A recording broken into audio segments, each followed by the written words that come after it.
mind. Nigeria on my mind. Born in diversity, blessed beyond compare. Ooh, through these 100 years, our struggles and through all our fears, we're strong in our unity. Peace, our destiny. Here we are. standing tall, We're standing tall. Standing tall. we are one. We are 100 years. Of unity, Nigeria. We will stand. We will stand. Oh, this land of mine. This land of mine. Nigeria.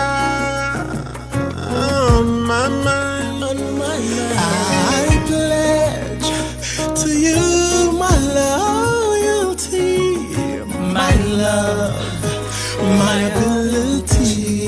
Ooh, and as we celebrate ourselves, we shall rededicate. To serve a new Nigeria, for a better land for all. Here we are, standing tall through adversities.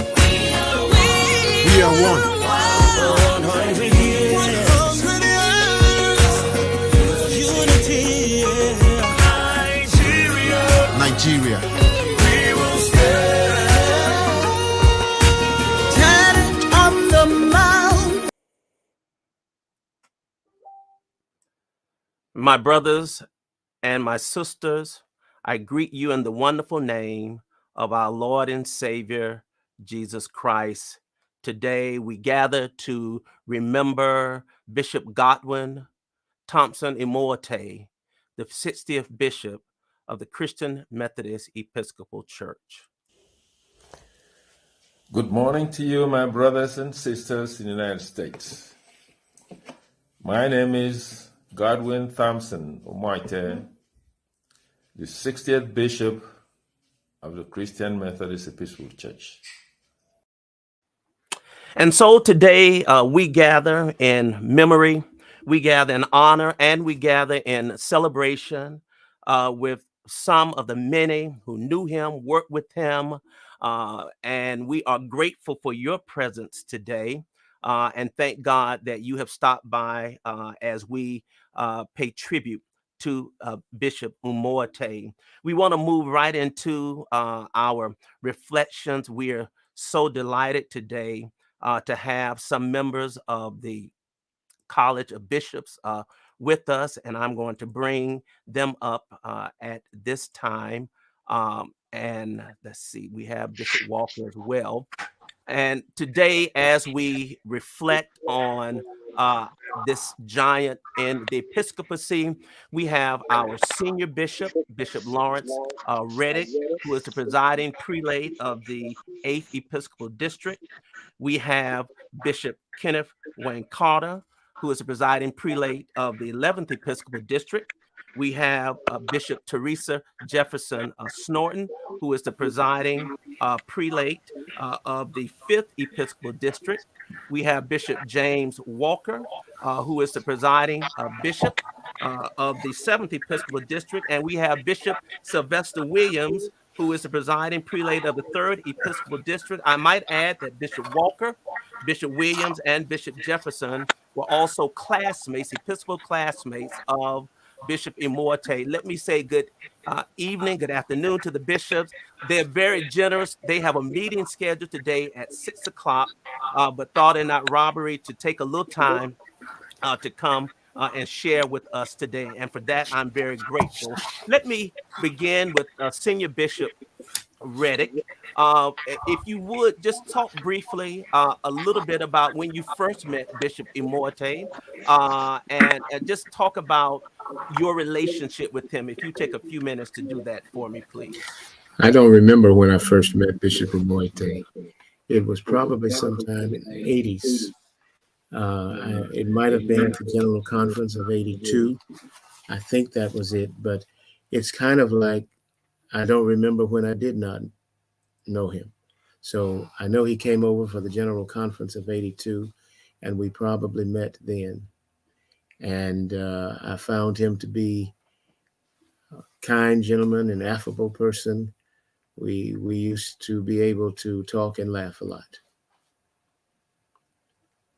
Bishop Reddick, you served in Africa as well, and was he a pastor, preacher at the time? Did your paths cross during that time, or was it later on in his journey? Our paths crossed, but he was living in Texas.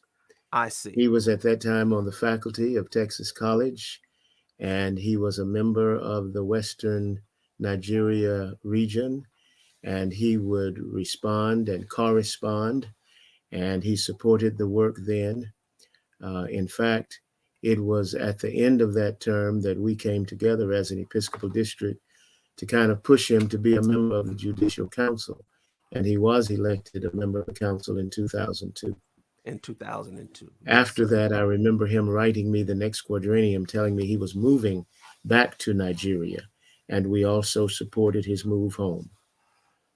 That's great. Bishop Carter, I believe that you gave Bishop Umoette an appointment. Can you tell us a little bit about when you first met him and your relationship with him as well? I think I met him casually somewhere between 2002 and 2006 when I was running for bishop. And it was one of those kind of like hi, hello kind of meeting. But my real meeting of, at that time, Dr. Godwin Umoette came when I was there as bishop. I think in my second year as bishop in the 10th district. And Reverend Coco Daniel was asking me to come and be a part of this inaugural lecture that Dr. Umoette was presenting before the University of Uyo. I really didn't want to go because I was so busy doing the work of building the Breeden Montgomery Bible College. But Coco Daniel continued to press and said, you really need to be there. It's an important event and you need to be at this inaugural lecture. So finally I decided to go and give Dr. Umoette my support. And after hearing that outstanding presentation, I was glad that I'd really changed my mind.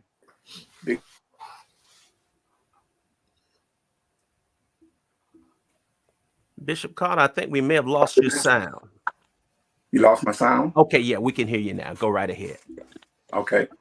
The day of that lecture, I was very proud of being a CME because at that presentation, he was so awesome. As well as after it was over with, he introduced me to the president of the university, as well as with his other colleagues. And his gifts as a professor opened up my eyes to many great possibilities that we, the Christian Methodist Episcopal Church in Nigeria, could be invested in. That's great. That's great. So let me go to his Episcopal classmates, and I'm going to ask them the same question as well. When did you meet him? Did you meet him on the campaign trail? As you were offering yourself?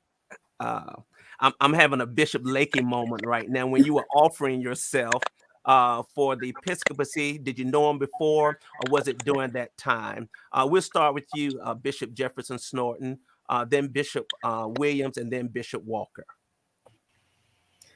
I knew who Godwin Umoette was from a distance, and I think that probably started when he was elected to the Judicial Council. but I really had not interacted or engaged with him until we became classmates. And so I've known him primarily as a bishop, but just from all of my conversations, really know the love he had for education. He was truly a professor at heart. Yes. And that was truly one of his gifts. So recent connection, but certainly a meaningful connection. Thank you, Bishop Walker. When did you first meet him as well? And talk a little bit about that, sir. And then we'll get Bishop Williams. All right. Well, what I would say is that you meet a person and then you meet a person. So primarily when we became classmates, that is when I got to know bits and pieces about Bishop Umoette. When I visited his annual conference, that was, I would say, when my eyes came open to a certain degree to the range of Bishop Umoette as an individual, to the respect that Bishop Carter mentioned, to the, I guess you might say, sort of unfolding of that intellectual capacity that Bishop Jefferson-Snorton talked about. All of those things came together in his annual conference, and so that is basically, I would say that it was a now you know kind of moment for me. Right. Bishop Williams. Yes. First, let me greet everybody. Blessing to you, and thank you for this opportunity as well to share. I was trying to think about that, and being last, of course, gave me an opportunity to think a little bit longer. But I remember hearing Bishop Reddick say that Bishop Umoette's first general conference was 82, 86 was mine. Now, wow. I'm sure that somewhere between 86 and 2010, when we were elected, our paths crossed, and we had a chance to, sort of greet everybody. And I heard the term used from distance. And I think that was what was going on as well with me. When I really got to know him, or really know who he was, aside from, what we possibly had heard during the general conferences in terms of his work with the church, was when he was elected, when we were elected together in 10. I think that was the first real knowledge that I had of coming close and having a relationship with him. So let's take a moment and go back to 10. We saw this and this and this. And the sisters insisted on carrying their first bishop. And then we see this. Let me see if I can find that footage of Bishop Umoette. Yeah, all right.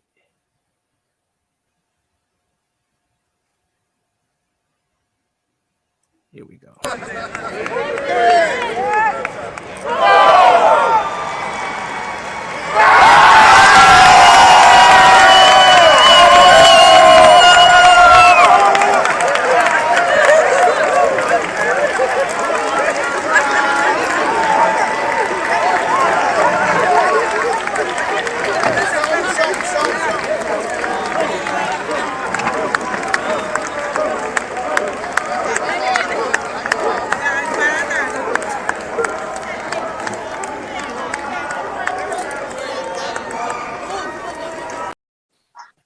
So I'm going to come to the classmates in just a moment, but I want to ask Bishop Reddick and Bishop Carter, because you were already elected. What was that moment like? That was a historic election in so many ways, and you were already on the bench.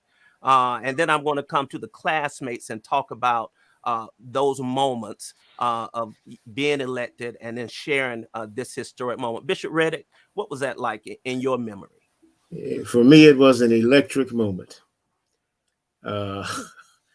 I was so glad to see the church elect a person who was serving in Africa, because I also thought it was very important to have in the College of Bishops a person with the African mindset. And I also knew that Africa had given a lot in terms of its commitment to the Christian Methodist Episcopal Church for, at that time, at least 50 years. So I was grateful to see that moment. All I can say, it was electric. Electric. Bishop Carter, what do you remember about that moment? In some ways, it was kind of, I not spearheaded it, but I presented to the College of Bishop because of the leadership in West Nigeria, the Western Conference. They called themselves the president of the church, which was what we would call chairman of the steward board, got together and said that they wanted an indigenous bishop, one of their own. And I brought it to the college, and we talked about it and how it could happen, etc. And once it happened, it was an electrified moment, because I really believe the church needed a bishop to be able to understand the needs of their country and the countries that are around them. I think it was a electrified moment, but also it was a moment of joy that we have, all of us, arrived together. Mm-hmm. All right, let's hear from the classmates. Bishop Walker, we'll start with you. Okay. And I'm just going by order. That's all. No, I'm fine. I'm fine. I'm laughing for a different reason. I'm laughing because, well, electrifying is a great word that fits what that was, but and how that moment felt. But I will also say to you, it's probably, to be honest, it's probably one of the most inappropriate. It was probably one of the most inappropriate behavioral in terms of behavior that maybe I've experienced myself, because I think I was a bit out of control. I was very excited to see other classmates come to the stage, and so there was a lot of whooping and hooping that I remember happening at the time, and I felt okay with it. And a year or so later, I said, did I do that? Did that happen?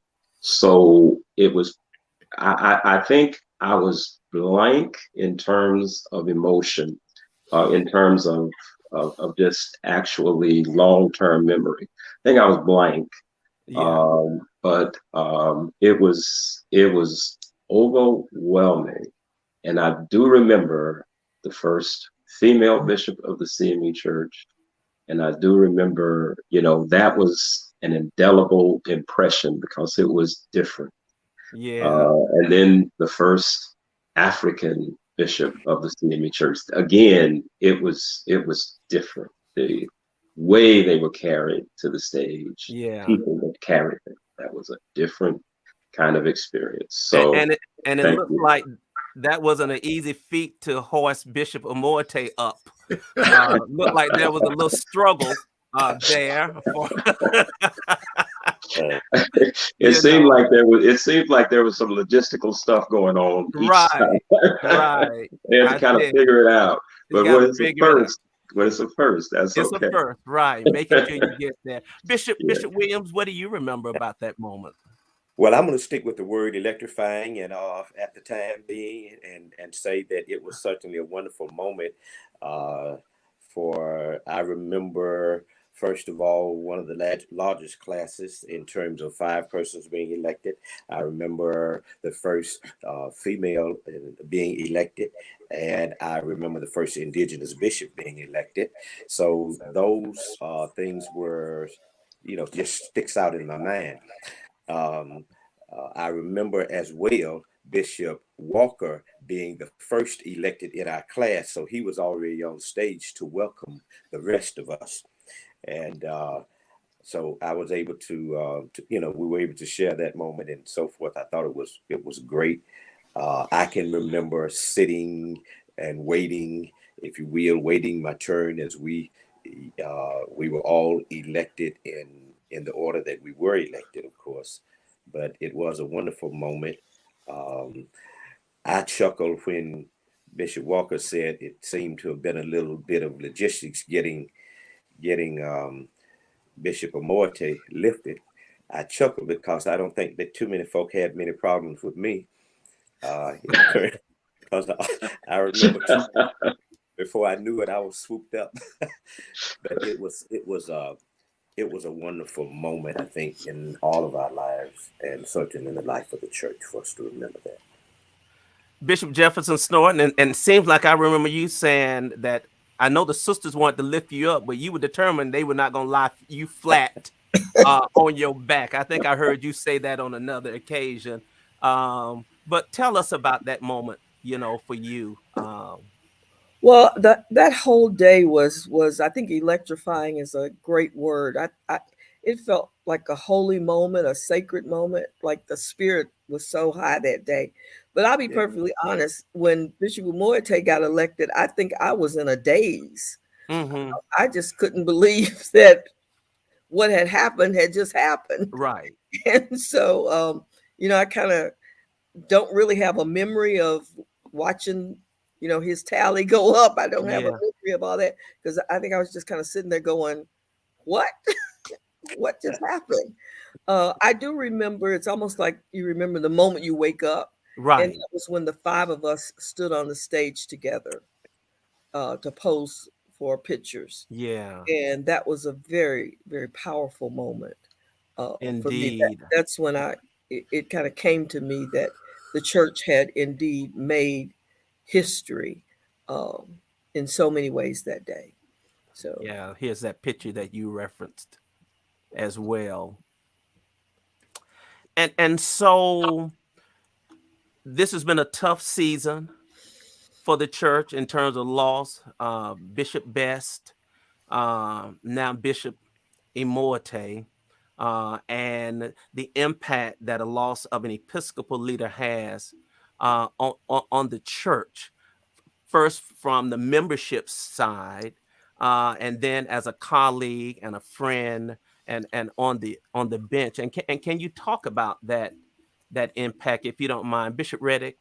How does that? We know it impacts. It's a loss, but what kind of goes through your minds as you realize that we've lost an Episcopal leader.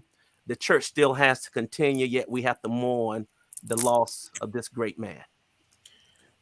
We did not elect any bishops in 2018. Part of that means that the rest of us have spent these last 8 years bonding together, learning each other, knowing how to agree, disagree, and yet we're still one group when all that conversation is over. It is a great loss because every voice in that room counts. And when a voice is silenced, we feel it. Yeah. That the emptiness is there. It will be there. Yeah. Indeed. Bishop Carter, would you chime in on that same question, please, sir? Well, it's a difficult moment for me in several ways, but I still have some connections in Nigeria that basically daily call and say, what do we do now? So you do what you always done, trust God. So I think it's difficult to lose an active bishop. And because not only does the family, the immediate family, but the whole church family feels the hurt, the pain, and the emptiness. And I'm in prayer for those who are in the tent, as well as the whole connectional church, because we all are mourning. Yes. Yes, indeed. And so as we are approaching the general conference, Bishop Reddick, I think I read an email or saw a statement that several of you will be going to take care of the remaining annual conferences. Would you just speak a little bit about that to those who are watching? What happens to the conferences post his passing? Well, these plans were made before he passed. Okay. When we got the word that he was sick, we also got the word that he had planned to hold 7 annual conferences in the next 5-6 weeks. Mm-hmm. And so we made agreement among ourselves as to who would go hold which ones.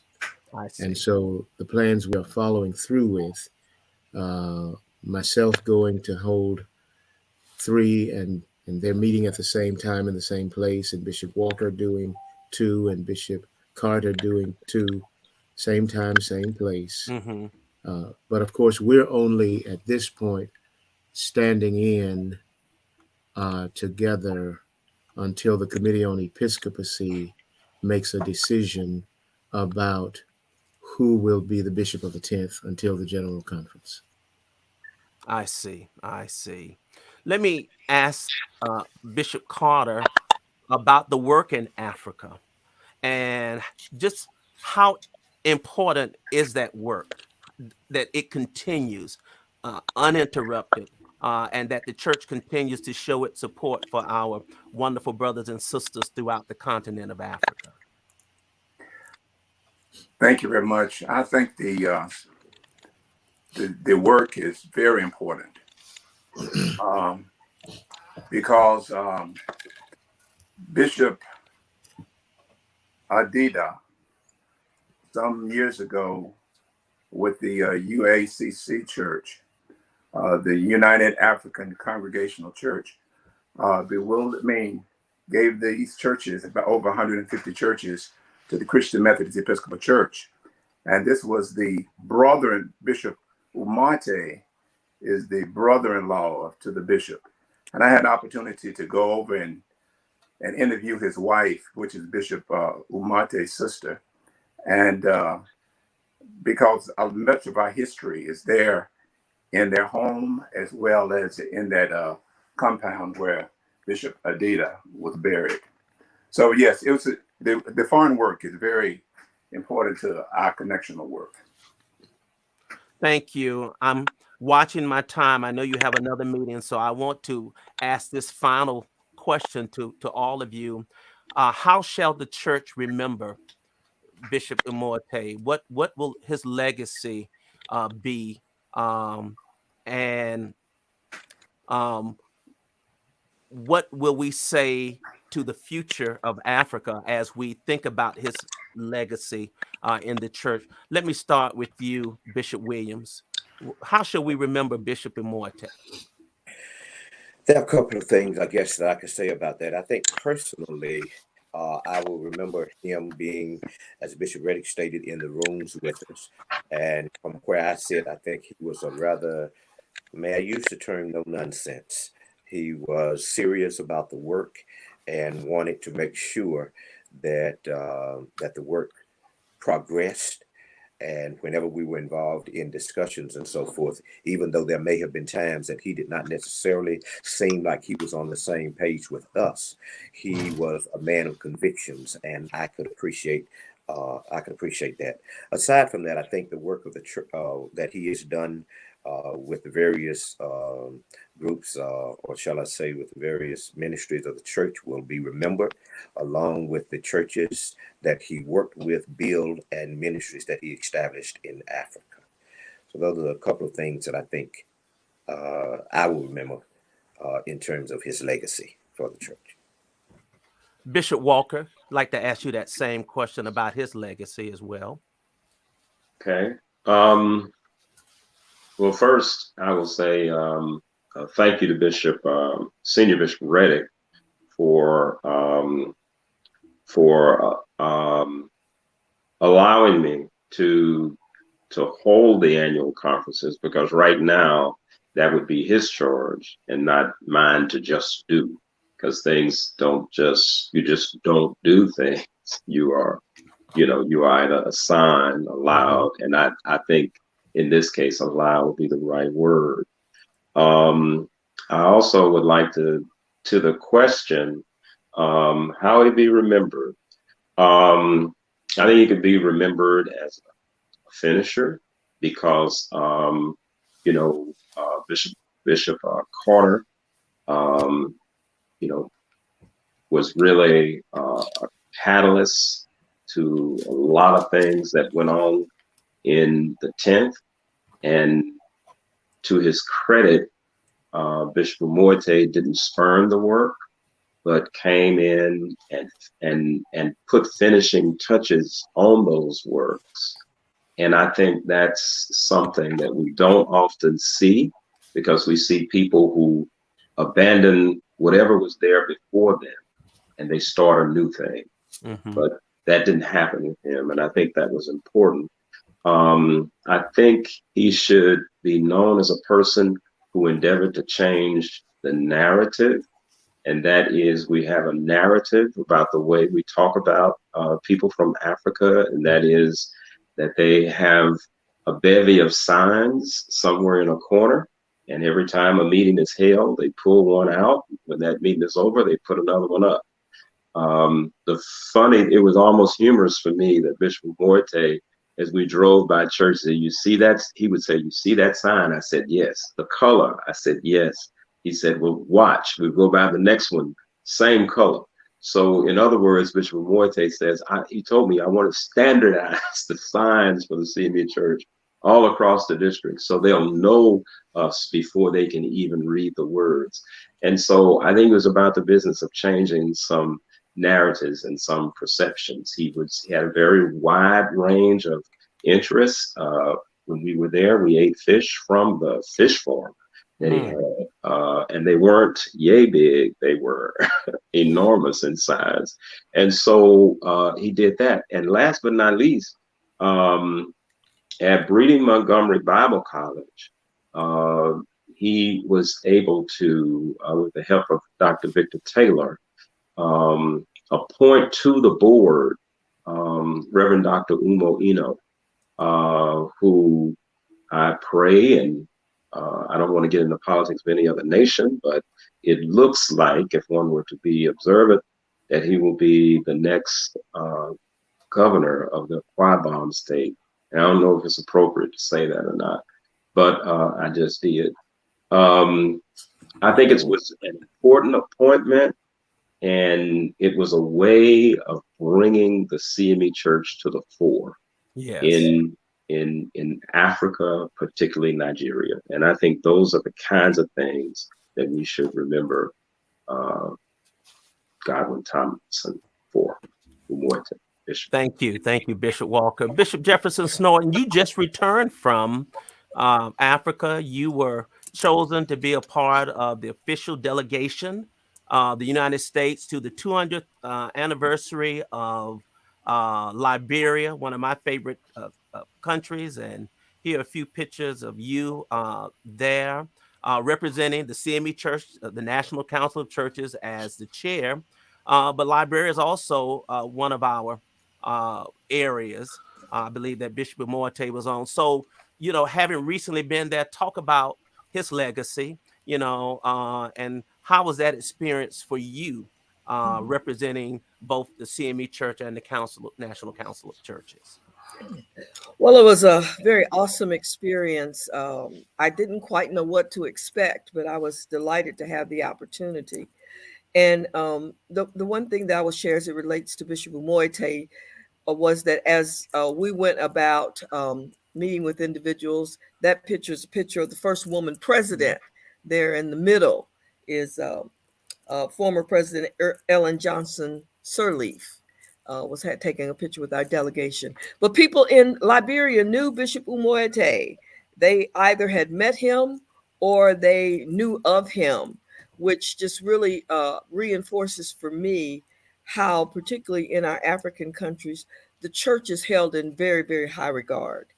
I think me being a part of the delegation is also indicative of that. They were so delighted that the United States had sent a representative. And then when they realized I was CME and knew Bishop Umoette, that was even more joyful. So it was a great experience. I hope to capture it in some way. But as I think about Bishop Umoette, I would just like to say some things about him personal in terms of what he meant to me personally. We were next to each other in line. So every time the bishops lined up, he was right next to me. And some of the things that I really think what already been said, particularly his love and commitment to breeding Montgomery Bible College. But Bishop Umoette was just a joyful individual. He would come to our meetings sometimes directly off of an airplane where he had been in flight traveling 12, 15, 18 hours. And instead of going to his room, he would come to the meeting. And he would just be smiling, and he would be so joyful and just so glad to be present. He had a great sense of humor as well. And I think the bishops will remember this. When he first started talking about some of his initiatives, we were asking him, well, where are your pictures? And he didn't have any. But the next time he came to the meeting, he had pictures of everything. He flooded us with pictures of the fish farm and the chicken farm and all the projects that he had going, which just says to me he's a person who listens. Mm-hmm. He was a person who listened and a person who really was gifted at communicating. And he could do that both seriously, but also with a tremendous sense of humor. Just a great down-to-earth person who truly reflected the love of the Lord and the joy of being called to be a servant. So I will miss standing in line with him. I'm sure you will. Thank you. Bishop Carter, take a minute or so and talk about his legacy. And then Senior Bishop, you get the final word. And then if I can say, the bishops will be excused from this portion of the program. And I'm going to bring up the other guests. So don't go away. Bishop Carter, let me, hold on, unmute you. And just kind of sum up what you think his legacy will be, please, sir. Can you hear me now? Yes, sir. We can hear you. Well, first of all, I'd like to say thank you again. But I want to piggyback that his legacy, I think, would be tied to the 2010 General Conference. And I called both of Bishop Jefferson-Snorton as well as Bishop Umoette as ceiling breakers. They broke the ceiling for our church to elect a female and to elect a non-USA bishop. So I call them ceiling breakers because that for many reasons, Bishop Umoette, because when we were building the Bishop Marshall Gilmore Cathedral, one of the most beautiful churches of our denomination, it was Bishop Umoette who gave a lot of support and was saying that we just don't want a church. We want a church that will symbolize what we really want to look for the future. And secondly, with the Breeden Montgomery Bible College, it was Bishop Umoette who required preachers in order to go into full connection or receive their elders' orders. They had to either have a required diploma or a degree. And that was something that many of us could not do. One of the things that I would say that he was a ceiling. He broke the ceiling. Thank you. Thank you, Bishop Carter. Senior Bishop Reddick, you get to close out this portion, please. I want to thank you, Dr. Mason, for having us today and for allowing this opportunity. And I want to thank Bishop Carter also and my other colleagues for their memories of Bishop Umoette, particularly to Bishop Carter for stressing the grief that is in Africa. It is real. Mm-hmm. People mourn in Africa. Bishop Umoette will be remembered by me as an expansionist first, because I'm noticing whenever I look at the list of the work in West Africa, there's always some kind of growth, especially in Nigeria. When he came into Nigeria, there were not as many conferences as he now has. You will see, for example, a Calabar, a Kampa conference, which he originated. There's the gathering of a Southwest Nigeria conference that grew out of the Lagos conference. I'll remember him as an expansionist. I'll also remember him as a healer of relationships. Twice he invited me back in recent years to Liberia, and we had a church there that really had broken bonds with us and left. but he was able to bring that congregation back in the annual conference setting itself. And it made for some healing among persons who had been a part of each other for years. I'll remember him as an academician. I'm learning now that the students at the university where he also taught are also in shock about his passing. And I could say we really are in shock too. This was not expected for us either. And finally, I'm realizing more and more that he not only taught political science, he was a political scientist, because I'm getting the word from the governor of the state that he wants the funeral to be when he can be present. And as you showed the pictures, I saw the bishop of the AME Zion Church in Nigeria, Bishop Effiong. He's in the relationships Bishop Jefferson-Snorton mentioned. He has built relationships because he's that kind of person. So that's how I will remember him. And I want to thank you for highlighting his service. Oh, the last thing I will remember him for is he helps some of us on this side of the ocean recognize the genius in people who were not born here. The way he elected delegates at the Liberia conference, I have never seen anywhere else. And I wish I could tell you about it, but I shan't. But what it did do was inspire me to how a person can read the same rules and hear different angles of things to do. And it was exciting. But thank you for having us today. Senior Bishop Reddick, Bishop Jefferson-Snorton, Bishop Williams, Bishop Walker, and Bishop Carter, thank you for sharing. This is certainly a part of the healing process. I had been invited to come to Nigeria by Bishop Umoette and was looking forward to that opportunity and an invitation. But we thank you all for helping us to heal through this moment. And we look forward to further announcements about tributes and honors celebrating the life of Bishop Godwin Umoette. As we transition, don't go anywhere. We're going to hear a few words from Bishop Umoette, and then I'll bring my other guest up.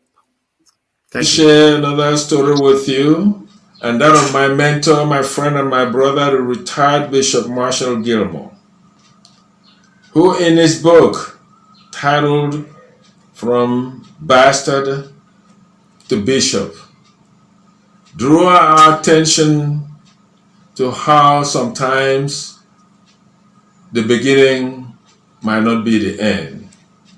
In this case, his end was better than the beginning.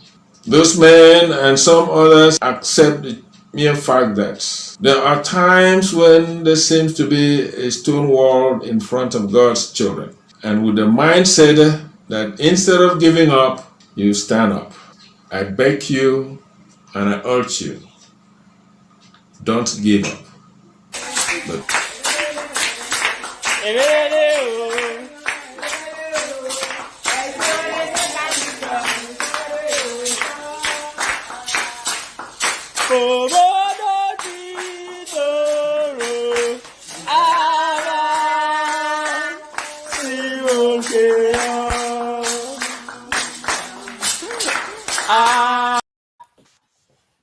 Well, that video brings me great joy when I watch it, and I've watched it many times. I'm so grateful to the members of the College of Bishops for joining us. They have a meeting today, and but yet they thought enough to share a little with us, and we appreciate their remembrances. I am joined today by some additional guests who will share some thoughts and insight, including our guest today. We have Mrs. Carolyn Hassel, Sister Carolyn Hassel, who is the national president for the Minister Spouses. We have Reverend Claudia Harrison, who worked with Bishop Umoette and at one time served as the second vice president of the Minister Spouses for the 10th Episcopal region. And we have Frick and Frack, my fraternity brothers that you always see them together. Manuel and Stephen, Reverend Manuel Henderson, the pastor of Lane Chapel CME Church Shreveport, and a classmate, and the Reverend Stephen J. Delane, the pastor of Linden Shores Institutional CME Church, also a Lane College classmate. Good evening, good people. Thank you so much for joining me today, and also providing an additional perspective on the work and life of Bishop. I'm going to start with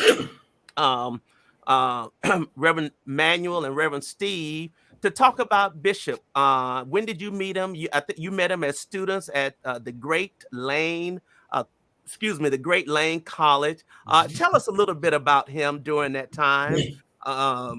I had to dig real deep to try to find some photos of him. But Reverend Henderson, Reverend Delane, tell us a little bit about what you recall about then student Godwin Umoette. What I learned about Reverend Umoette at Lane, being a small college, we all know each other. We all have names for each other. Steve was our serious person. I guess Reverend Henderson, it's a Sunday. You can't lie on Sunday, okay? At least and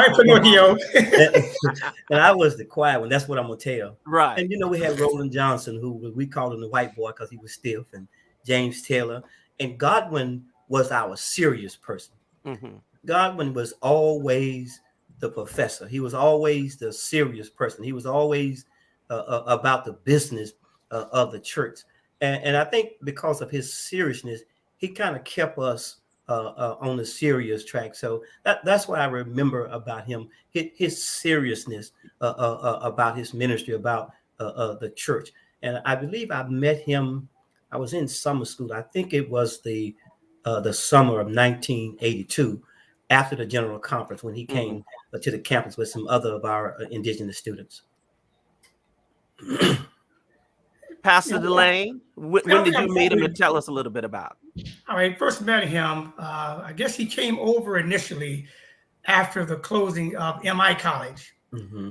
And many of the delegation that came with him, there were several African students who came, and to one degree, they were pretty much kind of off to themselves. They were kind of, I guess, new to the community. And, when you come on the campus of Lane, in a group like that, the MI group, they kind of tended to be to themselves to a degree. Mm-hmm. And then I guess as they got to know other people, then they became, I guess, more, conversationist and open to engaging in other people. But of course, I think Bishop Godwin Umoette he was a scholar. His focus was on his education. I don't think he got too much involved in extracurricular activities of that sort. But his main focus was his education. And that's kind of what I remember about him, is his focal point. So he was very much a scholar on the campus as well. So when did you reconnect with him, and would you have ever thought, and I don't know whether any of you were at you probably were, I know you were at the 2010 General Conference, but would you have ever thought from your Lane days, you knew he was serious, that he would be elected bishop, one of the bishops of our church? It never crossed my mind, but when it happened, I said, "There goes the Laneite." So we were very much proud of the fact that he was the first indigenous bishop to be elected. And just something about having someone that you kind of rub shoulders with, a classmate of yours, to ascend to such great heights. So we were very excited about that. Yeah, I can imagine. Yeah, go ahead. I was about to say we were very excited when Bishop Umoette, and I guess I'll share it now. When Bishop Umoette was elected, I was watching him, and I really wanted to go over, because as a Laneite, to help carry him to the stage. But I respected the pride of our indigenous delegates. Yeah, allowed them to do that, because if Lane College we're very proud. My godmother said once about Lane, the late Mrs. Patricia Willis. She said, "Manuel," she said, "son, y'all think Lane College is a big old university." I said, "To us, it is." and so we carry that pride with us. But one other thing that I'm reminded of Bishop Umoette, I'm reminded of his ancestry. What I Yeah. mean by that is he was proud of his ancestry. Mhm. And he made us know two things: what his name meant. I think he said he was named after his father, grandfather, or That's right. something. And then he also made us know how to pronounce his name. Yes. We just couldn't call him Umoette. He let us know his name was Godwin Thompson Umoette. Umoette. So Yeah. I mean, not only was he a serious guy in terms of academia, Right. but he was proud of his ancestry and his Yeah. skills. Well, I tell you, you are right, and now it makes sense because 8 years ago at the general conference, I asked him if he would take an ancestry DNA test, because what I wanted to do was to learn more about his ancestry and connect him with family members who were descendants of some of his ancestors. And so here we are holding his tube. He had no problems in spitting into the tube at all. And I appreciate that because he too felt the importance of knowing about your ancestry and the importance of that pride. And so he did that. And for that, I'm eternally grateful. Let me switch for a moment. Sister Hassel, you serve as the connectional president for the minister spouses, and we all know that Sister Elizabeth Umoette has always been right by his side and supporting him, and our prayers and support go out to her as the connectional president. Tell us a little bit about your thoughts, and then I'm going to get to Reverend Claudia Harrison, who shared with them often in a number of settings over the years. But tell us a little bit about your interaction with him, because he was also the patron bishop for the minister spouses as well. Yes. Yes. True. So true. Thank you so very much for allowing us to share with you as we remember Bishop Umoette. As the patron bishop, he and his wife, our sister Elizabeth, brought with them an energy and a warmth, of course, from their culture, and how inviting and how approachable they both were. Bishop Umoette holds another distinction in our church, in that he was, I would say, blessed and honored to serve twice as the patron bishop for the minister spouses. We are just, our hearts are full, of course, but we just thank God that he was there to share with us. I can tell you a story, a short story that illustrates the very caring nature of Bishop Umoette. When we were at the Unity Summit in Phoenix, the very last one we had before the pandemic, we, of course, as spouses, love to get together to have fun and fellowship, and we had planned a very big luncheon, which, of course, Bishop Umoette was an honored guest, the guest of honor, I should say. And some of his members from Africa had come over, and they had nowhere to eat lunch. And Bishop Umoette was just distressed that he would be invited to a feast, and he had members of his district that were left out. And he said, "Oh wow, I hate to impose. I know you probably have planned, but would you mind if the members from the 10th join us for lunch?" Well, of course we had to. yeah, And he was so gracious and so elated. But that just speaks to his caring and his warmth and his ability to help others at any time that he was around people. yes, indeed." Reverend Harrison, I'm sure you would agree as well. You had a long time friendship and relationship with the Umoettes. Just tell us a little bit about that, please. Well, let me first say, I thank you for taking this moment to acknowledge a giant. The people in Africa, let me share the impact of the loss of Bishop Umoette amongst his people and the nation. It was said of the South African president, Jacob Zuma, who was, when Nelson Mandela died, that our nation has lost its greatest son. And what made Bishop Umoette great was precisely what made him human. We saw in him what we seek in ourselves. Bishop Umoette was a man of humility and strength. He was a man, he was proud to be African. I've heard that. He was proud to be an African and wanted to change the misinformed, distorted portrayal of Africans that the Western mindset or European mindset had, or even that the media portrayed. He knew of its beauty and wealth and the people and the resources. I recall my first minister spouse's president report when the 10th and the 11th became a new district for the Christian Methodist Episcopal Church. And I recalled giving my report. The focus of my report was establishing minister spouses departments across Africa and also the dire need that was there. So I showed a lot of the poverty and the need. It conveyed what I thought the Western mindset wanted to see. Well, after the first meeting with him serving as our patron bishop, he said, "Good report," but directed me to show and to depict a broader scope of Africa. There is more to Africa. So in my next reporting cycle, I had pictures of ministers' missions of my missions trip, traveling over 7 countries with women dressed in some of the finest, beautiful array of designer clothing, fabrics, sewn masterfully, tailored, with sculpted bodies. I gave the image of Africa that oftentimes we don't see.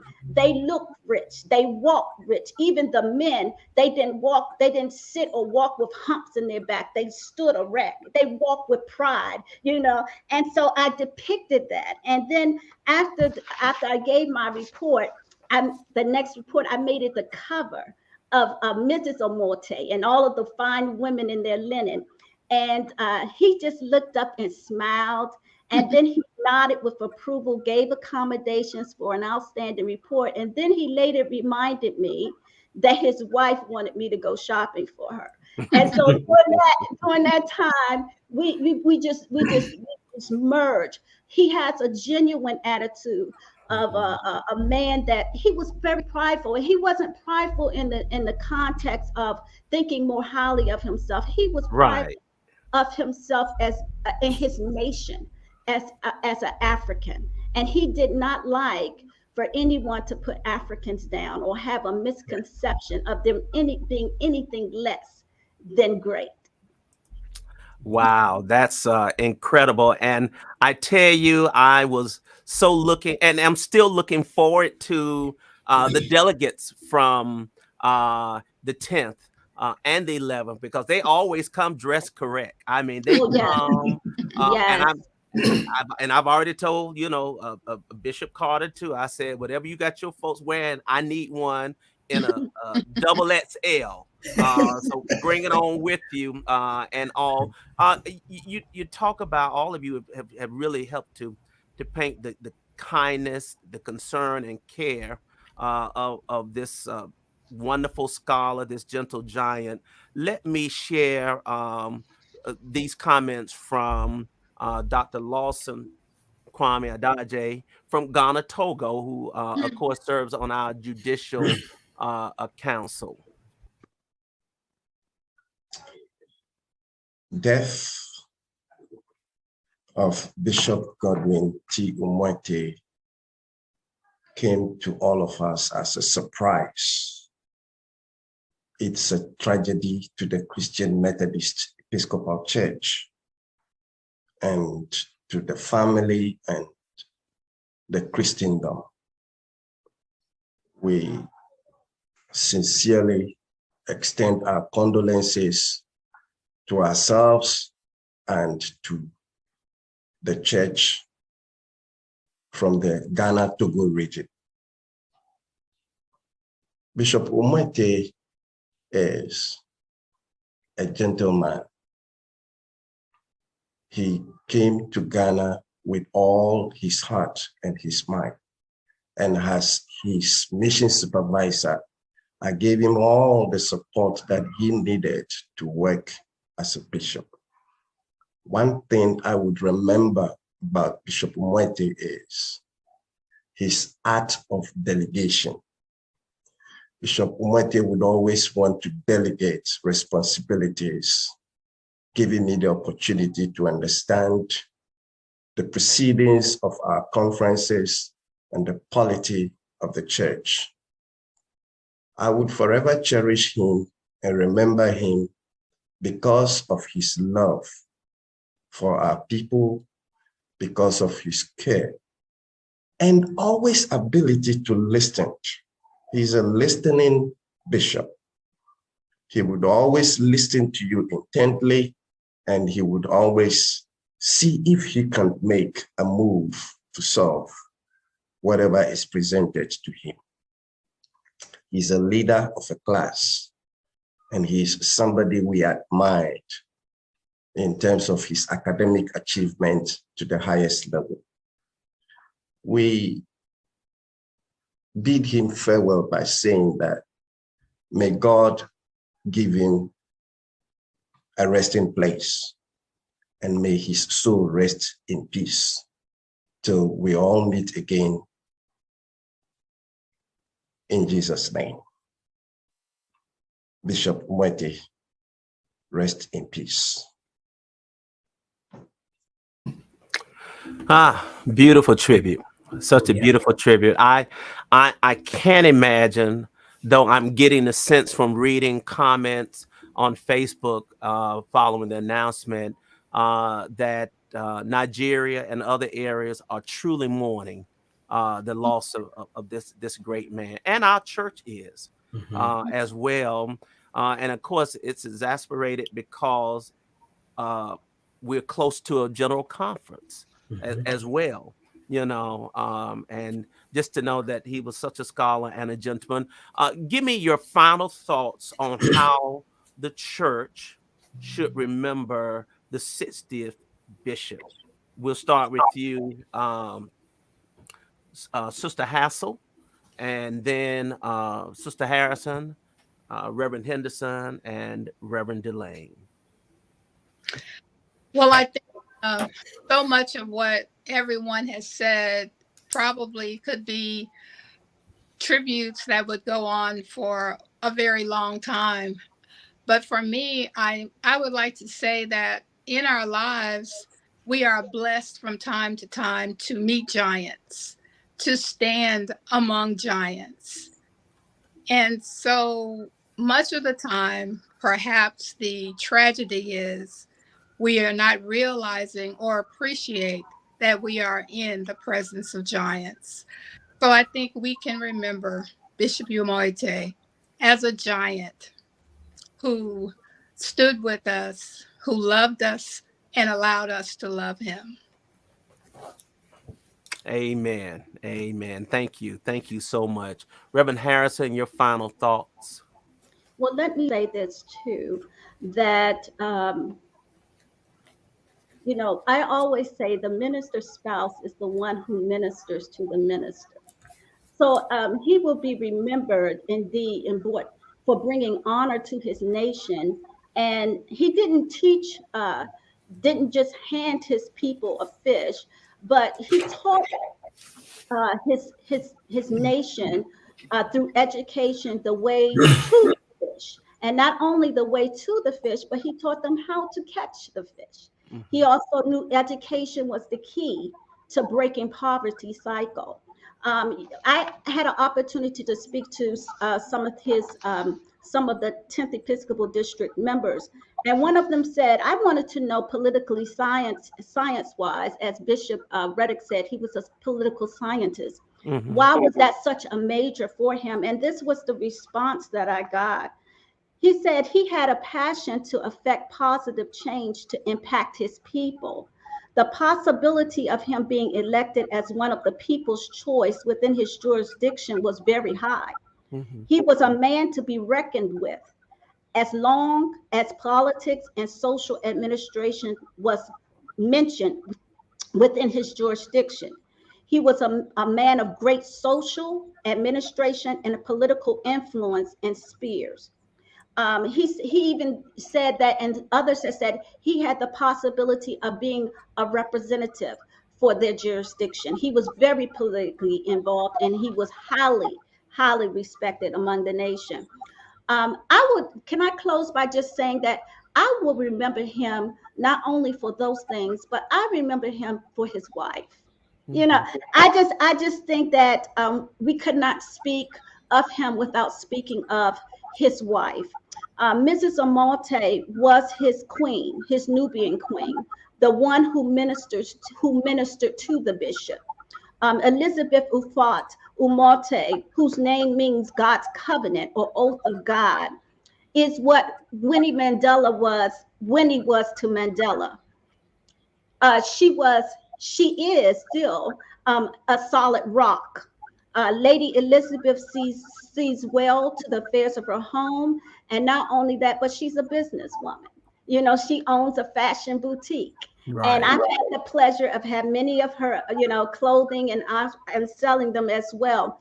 But she's wise, and she's a no-nonsense woman. She's discerning and a praying woman who loved and cared deeply for her husband. And I think it's important at this time that even as we acknowledge our bishop in his passing, that we also remember the heartbreak and the heartache of the First Lady and keep her in prayer. Absolutely. When I spoke with her last, she says that the word is ever in her mouth. She's speaking the word of the Lord in her mouth. She says her husband is resting in the bosom of the Lord, and that gives her peace. Amen. Amen. Reverend Henderson, your closing thoughts, and then Reverend Delane. Unmute yourself. Okay, go right ahead. Okay. First, I think one of the ways that I will remember my classmate and fellow Lanite is as a gentle giant, and then as a scholar and an educator. I say a scholar and an educator because when he was teaching at Texas College, I sent a student to Texas College, and Bishop Umoette would call me and give me reports on her progress. And so he was really concerned about education. Also, the church and Lane College, we will see him forever as a friend and a Laneite. And I know Lane College will mourn his death deeply because if you check over the history of the church in the last 50, 60 or more, even more years, Lane College has always had on the bench a Laneite, Bishop Hort, Bishop Graves, Bishop Brown, Bishop Umoette, and now with the death of Bishop Umoette, Lane does not have representation. So he will live in our hearts as a Laneite who represented Lane College well. And finally, I would say my prayers go out to his wife, Mrs. Elizabeth Umoette, and for his family. And Skip, thank you for having the insight to have this program in his memory. Blessings to you, my brother. Oh, thank you, my brother. Thank you so much. Reverend Delane, your closing thoughts. Well, I guess my closing thoughts would be that he was a man of integrity. Didn't have any baggage that I knew of anyway. And he could walk with kings and queens without losing the common touch. And a person who included others and didn't think more highly of himself than he should have thought. Amen. And so we just thank God for the contribution that he's made to the church. And we certainly lift his family up in our prayers and the whole CME church as we go through this grieving process. Yes, indeed. Well, I appreciate you all and thank you for sharing. And there are people around the world and within our Zion who could come on and share more about him. And hopefully there will be and I know there will be at some point an official formal celebration of his life, both in Africa and in the States. And certainly during the general conference, we will celebrate him and Bishop Best and all of the the saints beyond the river. Let me thank Dr. Teresa Duhart. I normally thank her at the beginning of the show, but because we open up a little differently, but I appreciate her support for this show, some of the wonderful pictures that she provided. And I don't know how she does it, because she goes from one event to the other, but she is certainly the glue. And I give thanks to God for her. Also, there's an event that is coming up on this week, I believe. Let me put it up. Actually, week after next is Tuesday, March the 15th, a Women's History Month. Salute to the pillars of the CME Church. And we have Attorney Rita Brown, Attorney Barbara Boatnight, Dr. Barbara Campbell, Dr. Nora Ham, hosted by the one and only effervescent preacher, Reverend Dr. S.A. Clark George. And this is a part of the Praxis Circle Network, and I wanted to get that in as well. Thank you all so much for your time. And God willing, look forward to seeing you all at the General Conference in Cincinnati, Ohio. We are on the road to Cincinnati, and I want to share this beautiful closing video that was sent to me by a brother who is from Nigeria. Let me see if I can find his name. I'll put it up on the screen, but I sure do appreciate. We're going to close out with this. God bless each of you. And I look forward to seeing you, good Lord willing, on next Sunday. Destiny Bassey did this beautiful video tribute, and we shall close out on this. And may God bless the soul and receive our dear Bishop. Let me share this closing video with you.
We